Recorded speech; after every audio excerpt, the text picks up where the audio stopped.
Legendary director Mani Ratnam రూపొందించిన ప్రతిష్టాత్మక చిత్రం పొన్నియిన్ సెల్వన్ 1 2 భాగాలుగా రూపొందించనున్న ఈ చిత్రం తొలి భాగం సెప్టెంబర్ 30న PS1 గా వరల్డ్ వైడ్ గా రిలీజ్ కానుంది. 350 కోట్ల భారీ బడ్జెట్తో తెరకెక్కిన ఈ చిత్రానికి యార్ రెహమాన్ సంగీతాన్ని అందించాడు.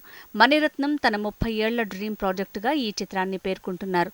చోళులు, పాండ్యుల మధ్య జరిగిన సంగ్రామం ఇతివృత్తంగా ప్రఖ్యాత రచయిత కల్కి కృష్ణమూర్తి రాసిన నవల బహుళ ప్రజాదరణ పొందింది.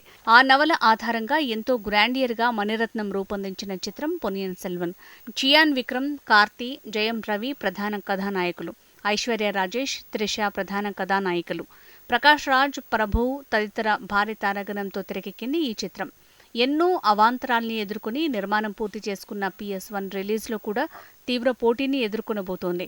హిందీలో హృతిక్ రోషన్ నటిస్తున్న విక్రమ్ వేద కూడా సెప్టెంబర్ 30న రిలీజ్ కానుండటం హిందీ మార్కెట్లో PS1 కలెక్షన్లపై తీవ్ర ప్రభావాన్ని చూపనుంది. ధనుష్ నటించిన నానే వరువేన్ కూడా సెప్టెంబర్ 30న రిలీజ్ కానుండటంతో తమిళ మార్కెట్లో PS1 పై చాలా ఎఫెక్ట్ పడనుంది. మరి ఈ పోటీని తట్టుకుని పొన్నియిన్ సెల్వన్ విజయాన్ని సాధిస్తుందో లేదో చూడాలి మరి.